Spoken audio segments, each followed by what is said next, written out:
Hey crypto friends, for those of you who are new to the channel, my name is Garrett and welcome to Altcoin Radar, the most realistic altcoin YouTube channel. And today's video is going to be pretty darn short, but I am going to briefly explain why centralization is becoming a ginormous problem in the crypto space, all right?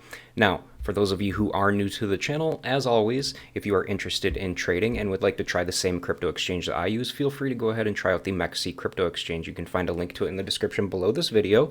I personally love this exchange because one, they allow me to trade crypto futures, and I love trading futures because you make a lot more money with it, but it is pretty risky. In addition to that, I'm a huge altcoin nerd, and they have over 1,500 different altcoins for me to buy at any given time. So when you're looking for all those small cap altcoins to get into before a bull market starts, you want to be on an exchange that has a ton of altcoins for you to buy, all right? So, all right, folks, here's the thing, all right?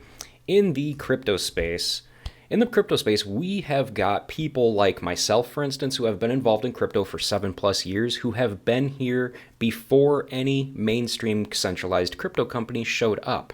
And we also have people who are somewhat new to the crypto market who pretty much never got a chance to see what the market was like before centralized companies showed up. Now, when I'm talking about centralized companies, I'm pretty much typically talking about all these centralized platforms that have shown up that basically take custody of your coins and do whatever the heck that they want with them.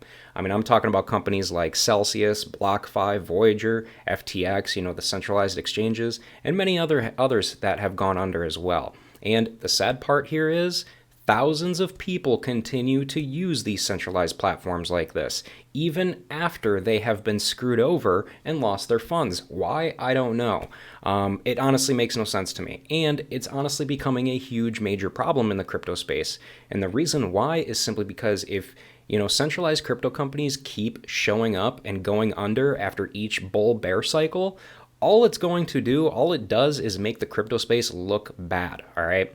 You really have to ask yourself a couple questions. One, do you really enjoy losing your funds? And two, do you really like taking the chance of allowing a third party to take complete control of your funds? I mean, you really got to ask yourselves those questions before signing up to these centralized platforms, all right?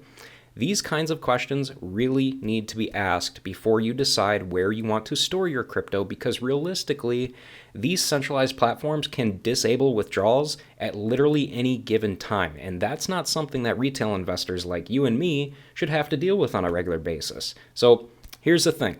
The whole reason crypto was created in the first place was to be able to engage in financial transactions without having to rely on a third-party entity such as a bank, government institution, or any centralized platform that takes custody of your funds for that matter, all right?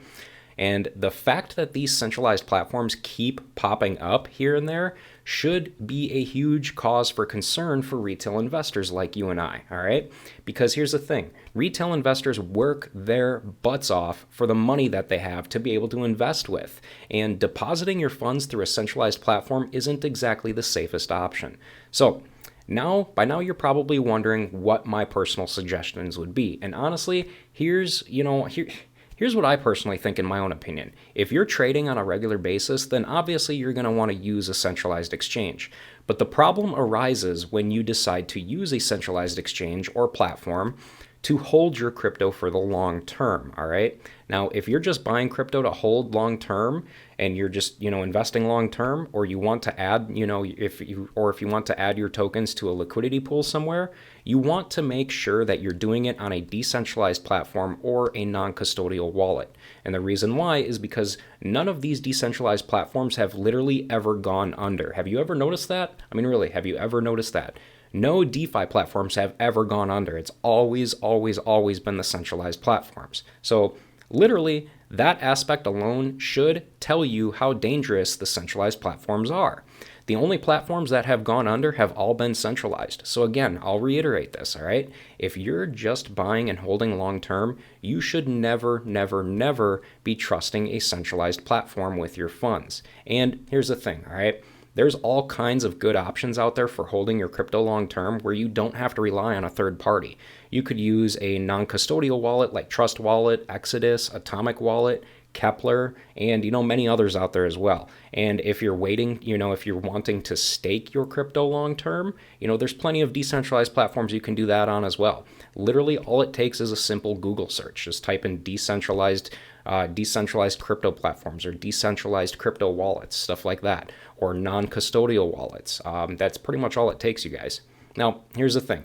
I know I ranted quite a bit in this short video, but hey, I'm just a realist that wants to warn people about the cold, hard truth in crypto here, all right? That's the whole reason I created this channel, was to be absolutely realistic with people, all right? Because I know there's a lot of YouTube channels out there that are super hype-ish and all they do is hype things left and right. That's not the purpose of my channel, all right? But anyway, regardless of all that, if you guys have any questions at all or concerns about anything that I mentioned in this video, feel free to reach out to me on Twitter and ask, all right? But overall here, you guys, that's going to pretty much do it for this short video, so I will go ahead and wrap this one up. But again, before you guys leave, go ahead and make sure to subscribe to the channel so that you never miss a new crypto and altcoin video from me on a regular basis. And hey, with that said, you guys, thanks again for watching, and I hope to see you guys in the comment section down below of my future videos.